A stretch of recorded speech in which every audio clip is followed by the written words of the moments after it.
At kasalukuyan unti-unti nang hihina si Dragon King. Dragon King, ano po nangyayari sa inyo? Sabi ng ating bida. Nahihirapan na ako, ang sakit. Sagot ng nanghihinang si Dragon King. Hindi nag-atubili pa ang ating bida, pumikit ito muli ay nagkonsentrasyon at bumigkas ng ritual at itinaas ang dalawang daliri. Ang makalangit na kagalang-galang na kayamanan ay umaliw. Ang kaluluwa ng disipulo, limang lamang loob at Xuanning, muli ay may lumabas na liwanag sa kanyang mga daliri at umikot ito sa kanya ng mabuo. Ang liwanag ay itinapat ito sa likod ni Dragon King at tinatakan ito. At pagkatapos ay, Dragon King, pansamantala ko tinatakan ang iyong mga meridian upang hindi mapalawak ng goo worm at masakop ng gawain nito. Huwag kang magpalipat-lipat ng enerhiya. Ito ay pumuputok sa iyong mga ugat, at ang goo worm ay magiging mas mabangis. Ye Qiu, pabayaan mo na ako. Nararamdaman ko na mamatay na ako, nandito sila para patayin ako. Humarap ang ating bida at sumigaw sa hanggal, Dong Chen, gusto kita makilala. Sigaw ng ating bida habang hinawakan ang kabilang braso. Ikaw, seryoso ka? Si Dragon King nga, hindi ko seryoso, sino ka ba sa akala mo? Sagot ni Don Chen nang nakangisi. Di subukan mo ako. Sigaw na sagot ng ating bida, at sumugod ito ng suntok. Nasuntok ng ating bida si Don Chen na hanggal, at paatros ito na paupo. Ngumisi pa ito habang pinunasan ang dugo sa bibig. Tumingin muli ito at sinabing isang mahinang na pananakit, ito ay wala lang. Sabi ng hanggal sa ating bida. Tumayo ito, at unti-unti itong lumaki. Nagulat ang ating bida at anong nangyayari? Illusion ko ba ito? Bakit parang lumaki siya? Sinuntok ng hanggal ang ating bida ngunit nakailag ito.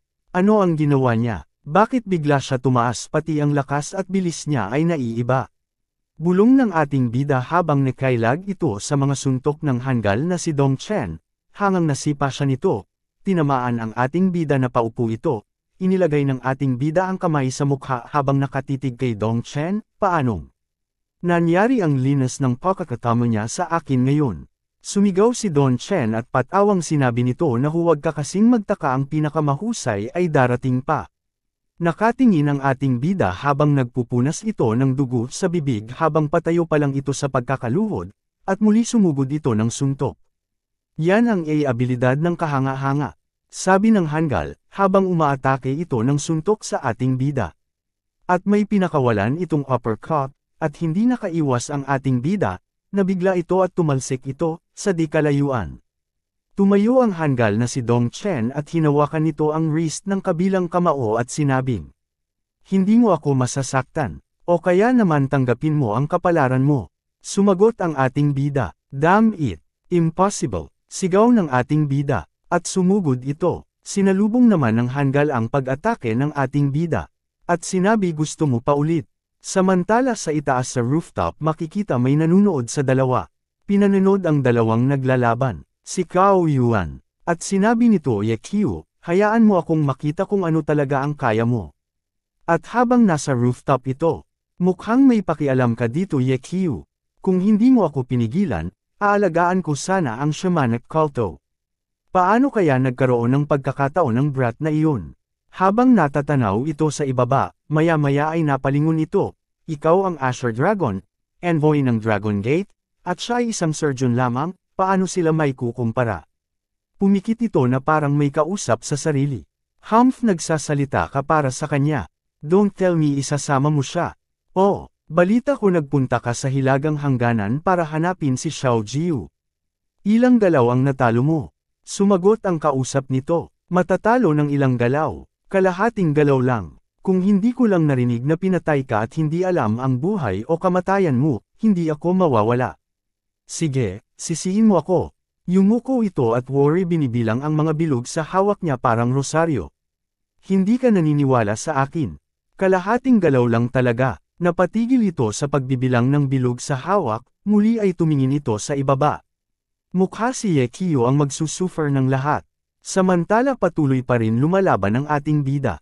Muli itong napaupo. Nimiwang ang hanggal sa harapan ng ating bida at sinabi, mukhang tumahimik ka. Mabuti at tumagal ka pa hanggang ngayon. Bigla tinawag ni Dragon King ang ating bida. Ye Qiu, sa mundo ng martial arts, ang bilis ay hindi masusupol. Parang nang echo sa isipan ng ating bida ang sinabi ni Dragon King. Sa mundo ng martial arts ang bilis.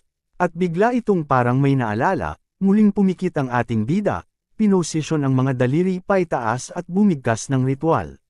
Lahat ng mga Diyos na nagbibigay at namumuno sa kulog at kidlat, ang mga multo at mga demonyo ay nanginginig sa takot, ang mga duwende ay nakakalimutan ang kanilang mga anyo.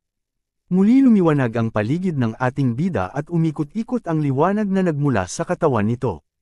At lumutang ito at mabilis itong sumugod papunta sa hanggal na si Dong Chen. Kampate na nagpapagpag ng damit ang hambog na si Dong Chen at sinabi, "Huwag kang magsayang ng oras habang nakangisi ito," at sinalubong niya ang ating bida, pagsapak nito ay nakailag ang ating bida. At mabilis itong naglaho. Nagulat ang hanggal dahil mabilis itong nawala. "Ha? Nasaan na yun?" Nagulat muli ito nang sumulpot ito sa kanyang tabi. At bigla itong sinuntok ng malakas, hindi ito napaghandaan, tinamaan ito at napahiga, mabilis ito bumangon at damit. Sabi nito sa ating bida, "Ikaw." Mabilis itong sinugod ang ating bida. Ngunit nahawakan lang ito sa balikat at agad na ihagis. Pasubsob itong bumaksak, lumapit ang ating bida na nakapamulsa at sinabi, "Palagi kang meron pagsubok." Habang umuubo unti-unti itong bumangon ng nakatawa. "Ubo, hahaha, bibigyan kita ng mabilis na kamatayan. Ang tiyaga mo kasi, kaya ipararamdam ko sa'yo na patay ka na." Maya-maya ay kumuha ito ng dahon ng kawayan at isinubo at unti-unti lumikha ng musika. Napatingin ang ating bida at bamulong ito. Ang dahon ng kawayan ulit. Habang lumilikha ito ng musika ay may parang hangin sa palibot nito na parang nagsasayaw. Maya-maya ay may lumitaw na isang malaking ahas, alaga ni Orochimaru, "His. Kayong mga lalaki sa Wushin chart siguradong marunong maglaro, nag-aalaga kayo ng isang kakaiba-alagang hayop." Sabi ng ating bida. Bigla sumugod ang ahas sa ating bida. Muli gumamit ng ritual ang ating bida. 8 Mga direksyon ng banal na kapangyarihan, gawin akong isa sa kalikasan. Ang anteng-anteng ng sagradong kayamanan, ay nagpapahayag sa siyam na langit. Nang sasakmaling na ng higanti ahas ang ating bida, ay nagpakawala ng ating bida ng liwanag mula sa kanyang kamay. Sapol ang higanti ahas at sumabog ito at nagkapiraso-piraso. Ang alaga ni Orochimaru, gulat na gulat ang hanggal na si Dong Chen na paluhod ito at unti-unti pinulot ang piraso ng ahas. "Ano? Imposible ito, hindi ang aking kayamanan." Sigaw ng hanggal. Tumayo ito para sugurin ang ating bida. Ngunit binaril ito sa ulo ni Mr. Zhao. "Brother Zhao," sigaw ng ating bida. Nagsalita si Mr. Zhao. "Ye Qiu, nagsumikap ka. Ako na ang bahala sa kalalabasan nito. Ikaw at si Long Wang ay dapat na bumalik muna sa mansyon." "Brother Zhao, ayos ka lang ba?" Tanong ng ating bida. "Wala ito, sugat lang sa laman." Tumalima ito at sinabing Brother Zhao, si Long Wang ay hindi na magtatagal. "Ano, di ba sabi mo may isang buwan pa siya?" Tanong ni Mr. Zhao. Na-trigger na naman ni Dong Chen ang Gu Poison, ngayon ang tanging paraan ay ang maghanap ng makakagamot kay Long Wang sa lalong madaling panahon. Samantala sa Yanwu Mountain sa mansyon ni Dragon King. "Long Wang, may bisita ka na matagal nang naghihintay sa'yo." "Sino?" Sagot ni Dragon King. Lumabas ito at pumunta sa bakuran, bahagyan nagulat si Dragon King at ang ating bida nang makita nito ang bisita. Bigla lumuhod si Dragon King. "At ikinagagalak ko po 9,000 years. Bahagyang umiti ito at tumingin sa ating bida. "Ye Qiu, masaya ako at nakita uli kita." Sumagot ang ating bida. "Cao Yuan, nakita ko na ang taong pinahahanap mo. Baka pwedeng layuan mo na si Long Wang at ang pamilyang Go." "Ye Qiu, huwag kang madaling maniwala sa anuman mga pangakong binitiwan na sinuman sa iyo, at kasama na ako." Sabi ng lalaki na si Cao Yuan. Nagulat ang si Dragon King at ang ating bida, pasiga nilang sinabi. "Ikaw, ngunit bilang 9,000 taon ng Dragon Gate, hindi ko na maibabalik ang aking salita, kaya hindi nyo na kailangang kabahan." Sagot nito nang umiti at pinagsalikop ang mga braso. 9,000 years, ang assassin na nagtangkang pumatay sa iyo ay si Dun Chen, ang pinuno ng sangay ng Wushan chart sa Jiangzhou, at siya din ang kalaban ko sa loob ng maraming taon. Sa loob ng napakaraming taon, ginawa niyang buhay impyerno ang buhay ko. Sagot ni Dragon King. "Oh, hindi ko akalain na may common enemy pala tayo. Sagot ng lalaki habang inikot-ikot ang sa kamay ang hawak na parang rosaryo. Seryoso sumagot si Dragon at pinagdugton ang mga palad, oo, kaya umaasa ako na ang 9,000 taon ay tretuhin ng mabuti ang aking mga kapatid sa Jiangzhou. At ako rin ay magpapasakop sa iyong utos. Hindi mo na kailangan pang mag-alala Longwang tungkol sa Jiangzhou, dahil napagpasyahan kong hayaan na si Ye Qiu ang pumalit. Nagulat ang ating bida at si Dragon King. Ano? Sabay nitong sagot. Pinagpawisan ang ating bida at muli nagsalita. Ninth Lord, nagbibiro po ba kayo? Sa tingin mo ba nagbibiro ako? Sagot ng lalaki. Bahagyang. Yumuko at napahawak ito sa ulo ang ating bida. At sumagot ito, ngunit hindi ko po nais na sakupin ang anumang puwersa sa ilalim ng lupa. Dragon King, kayo ni Ninth Lord mag-usap po kayo. May pasyente pa po ako naghihintay sa hospital at kailangan ko na po umalis. Umakto aalis na ang ating bida. Stop! Sigaw ni Ninth Lord. At may pinakita ito sa kamay. Ito ang purple gold token. Kasama nito, gagawin mo. Maging boss ng Jiangzhou, humarap ang ating bida at inilagay ang kamay sa dibdib. Ika-9 na Panginoon. Ako ay isang maliit na surgeon sa Jiangzhou, paano ko? Pinutol ng lalaki ang paliwanag ng ating bida. Ye Qiu, mabait ka sa iyong ina, mabait sa puso, at bilang isang doktor, mayroon kang habag at pagmamahal. Umasa ka sa iyong ina mula pagkabata, nakinig ka sa kanya, at naging lubhang matulungin. Ito ay nagpapakita ng pagiging anak sa anak. Ang kristal na palasyo ay sumasalamin din sa iyong tunay na damdamin, ikaw ay sumulong ng walang pag-aalinlangan ngayon, itinaya mo ang iyong buhay para sa munting kabaitan ng haring ng dragon. At sa panahon ng krisis sa templo ng God, nananatili kang kalmado sa harap ng makapangyarihan mga kaaway, ganyan ka madamdaming, matuwid, at maparaan na tao, kung hindi kita gagamitin, hindi ba ako magiging bulag? Ye Qiu, alam kong hindi mo gustong mahuli sa mga pakikibaka, walang gusto na intindihan ko na ikaw ay isang tao din na may mga ideal at responsibilidad, ngunit ang paggamot sa mga sakit at pagliligtas sa mga tao ay hindi lamang ang mga paraan upang iligtas ang mundo. Ikaw ay may kakayahan at dapat gumawa ng isang bagay para sa mga ordinaryong tao sa mundong ito. Taos puso kitang inaanyayahan na sumali sa Dragon Gate. Sisigat pa sana ang ating bida. Ako ay, muli itong pinutol ng lalaki. Kung nag-aalangan ka pa, bibigyan kita ng ibang dahilan. Nabalitaan ko na hindi ka pa umaalis sa Jiangzhou dahil gusto mong hanapin ang iyong biolohikal na ama. May kakayahan akong tulungan ka, at mayroon akong ilang mga pahiwatig, na pamulagat ang ating bida sa sinabi ng lalaki. Nalaman ko na hindi ordinaryong tao ang tatay mo. Pangako ko, kahit kunin mo ang Jiangzhou, tutulungan kita, hanapin mo siya. Bigla pumasok sa isipan ng ating bida ang kanyang ina at ang sinabi nito. Ye Qiu, siguradong babalik ang iyong ama. Tumitig ito at napaisip ang ating bida. Sige, payag na ako, at nakipagkamay ang ating bida sa lalaki. Samantala sa Jiangzhou Hospital, sa loob ng opisina ni Guo Shouokong. Habang nag-iisip Vice President, habang hawak ang baba nito, si Shouokong ay hindi kailanman na out of town ng napakatagal, wala naman sigurong nangyari diba? Maya-maya ay may kumatok. Come in. Pumasok ang isang nurse na may kasamang pulis. Vice President Guo meron po. Hello ito po ba si Guo Dano? Meron po kami hawak na kaso na kailangan nyo po sumama sa amin. Sumagot si Vice President. Officer baka po magkakamali kayo. Hindi po kami nagkakamali, natagpuan po namin ang katawan ni Guo Shouokong, ang ID. Po ay tumutugma sa iyon anak. Sumama po kayo sa akin, para masigurado kung anak nyo o hindi, habang hawak nito ang papel. Ano? Pasigaw na sagot ni Vice President Guo. Samantala sa morgue ng hospital, makikita dito ang isang bangkay na nagkatikip ng puting kumot. Inalis ni Vice President ang nakalakip na kumot sa bangkay. At sa morgue ng hospital, sumisigaw si Vice President, hindi. Impossible yan, hindi siya ito. Hindi siya ang anak ko. Nagkakamali kayo. Please huminahon po kayo, sabi ng pulis. Tumahimik naman si Vice President, tahimik itong lumuluha. Alam nyo ba kung sino ang mga nakasalamuhan niya kamakailan? Tanong ng kapulisan. Ang lalaking iyon. Wala nang iba. Sigaw ni Vice President, at bigla tumahimik ito at tumulim ang mga mata.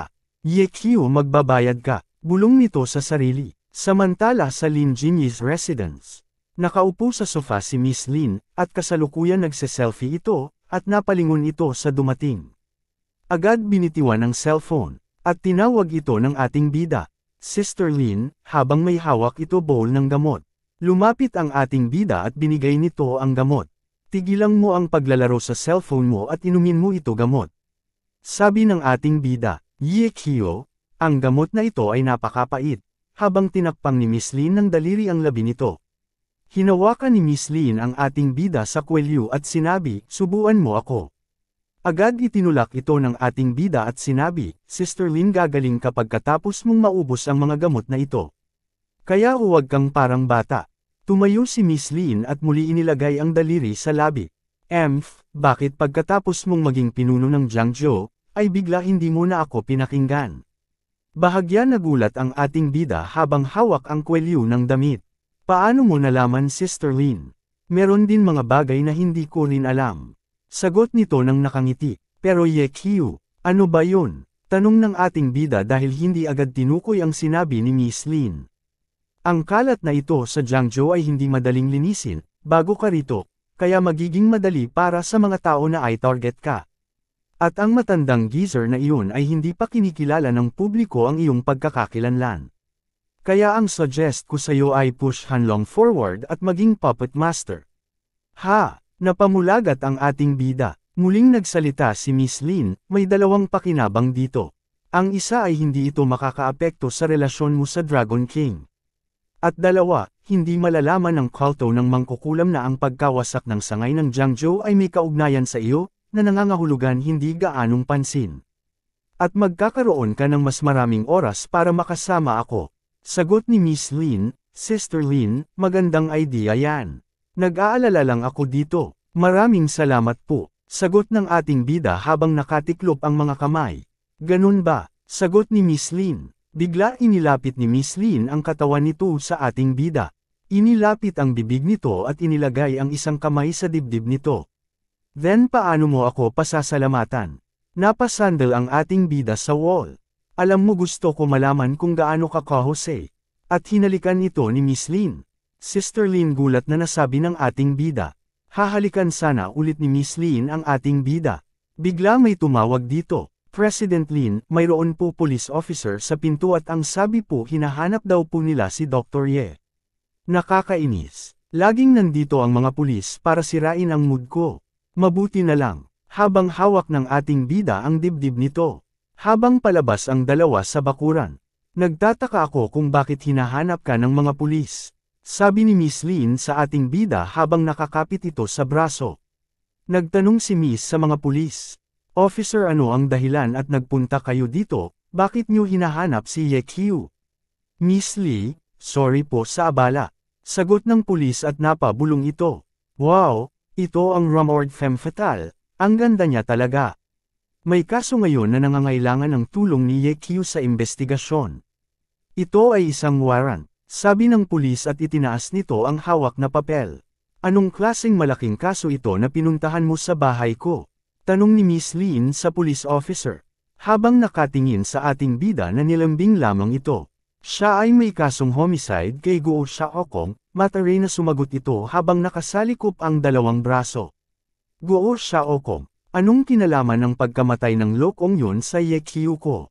Hindi pa namin na-settle yung score sa kanya.